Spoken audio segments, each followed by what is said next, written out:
একটা কথা বলো তো, তোমাদের ওস্তাদের সমস্যাটা কোথায়? মানে সব সময় এরকম অ্যাটিটিউড নিয়ে থাকে কেন? কোনো প্রবলেম? ওস্তাদের এমনই বুঝছেন, একটু দাঁত ছেড়া আছে। মানে মানে বুঝেন নাই?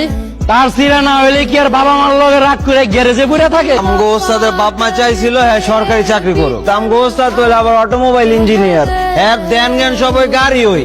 তাই নাকি? তা তোমাদের ওস্তাদ প্রেম টেম করে না? উস্তাদ করবো প্রেম, উস্তাদ কি কুত্তায় কামড়াইছে? প্রেমের কথা শুনলেই উস্তাদ আগুনের মতো জ্বলে ওঠে। কেন? আরে আমগো ওস্তাদের বড় ভাই এক মায়ের লগে প্রেম করতে চাকা খায় আবার ফাঁস দিয়ে মরে গেছে। আর এরপর থেকে উস্তাদে প্রেমের কথা শুনলে জির মতো চুলকায়। আপনি শার্ট প্যান্ট পরে আইবেন, আমগো ওস্তাদে পড়াইতে পারবেন না ম্যাডাম, পারবেন না।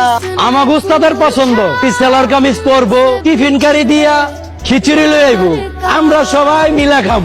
হয়েছে হয়েছে, তোমাদের ওস্তাদের যেরকম পছন্দ জীবনে এরকম মেয়ে পাবে না। সব করেছেন তো? জি স্যার। পাপাই, আমাকে 50,000 টাকা দাও তো, আমি শপিং এ যাবো। 50,000 টাকা কি শপিং করবি? আমি তোকে 5 লাখ টাকা দিয়ে দিচ্ছি, মন ভরে শপিং করবি। না পাপাই, আমার 50,000 টাকা হলেই চলবে। ম্যানেজার সাহেব, হঠাৎ করে আমার মামুনের এত পরিবর্তন, মানে 80 টাকা খরচ করতে চাইছে না, বুঝে শুনে খরচ করতে চাইছে।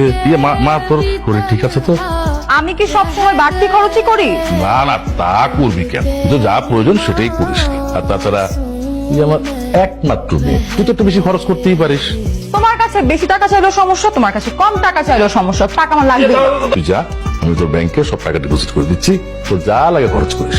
তুমি সরি বলছো, এর জন্য তোমার থেকে টাকা নিচ্ছি, নাহলে কিন্তু তোমার থেকে আমি টাকা নিতামই না। Manager sir. মেয়েটার দিকে একটু খেয়াল রেখো, কোথায় যায়, কার সাথে মেশে, সবকিছু। Sure sir. जिंदगी एक प्यास बन कर रह गई, जिंदगी